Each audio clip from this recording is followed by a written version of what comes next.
Hello' everyone, মোৰ অন্য এটা মিনি ব্লগলৈ আপোনালোকলৈকে স্বাগতম জনাইছোঁ। চ' গাইছ, আমি দুই ওলাইছোঁ মৰ্ণিং ৱাকলে। আৰু এইফালে চাইছেনে বৰষুণ গোটেই ৰাতি দিলে যে এইবিলাক গোটেই সেমেকা পৰিৱেশ ঠাণ্ডা বতাহ বলি আছে। বাৰু এই ঘাঁহযোৰ কি নাম বুলি কয় আপোনালোকে জনাবচোন। মই নাম নাজানো, হাজবেণ্ডো নাজানে। তাৰপিছত আহি গা পা ধুই দেখিছেনে ৰাতিপুৱা এই ব্ৰেকফাষ্ট কৰিবলৈ কঁঠাল কাটি আছে। মই আকৌ সুধিলোঁ চামুচত কেলে নকৰিছে, হাতত কৰিলেই হ'ল। কি কয় চাব দে মানুহজনে। চামুচত কেলে ওলাইছে?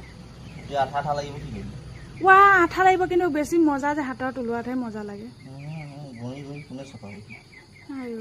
এটা কথা আকৌ চামুচত ওলালে মানে হেৰি টেঙা নহয় বস্তুটো, হাত লগাই দিলে টেঙা হৈ যাব। এইফালে মানুহজনে কঁঠাল এৰুৱাই হৈয়ে গৈছে আৰু মই আহিছোঁ চকু উঠাবলৈ। শুৱাইছিলোঁ কেনিবা হৈ আছে কেনিবা চাইছেনে, পথালি মানে গোটেই পালেং হৈ থাকে। বাপেকৰ লগত শুৱে যিহেতু মই মাৰ লগত থাকোঁ। আৰু এটা কথা, আমাৰ মা আহিছে নহয় গম পাই নাই, 3-4 দিনমান হৈ গ'ল। তাৰপিছত এই মানুহজনক গা পা ধুই আহিলে, ডিউটিলৈ ওলালে। মই কঁঠাল দিছোঁ বোলে আজি কঁঠালকে খাই যাম, আজি ৰুটি চুটি নাখাওঁ। মা মুখ কান ধুই গৰম পানী খাই বহিছে। এইফালে মানুহজনে খাই চাইছেনে, মোক দেখুৱাব গৈ পিনি ডিঙিত লাগিছিলে বোলে কঁঠাল। মই হাতেৰে ধুনীয়াকৈ খালেই হ'ল, বোলে হাতত আঠা লাগিব, একেই কথা। এৰিলোঁ এইকাৰণে।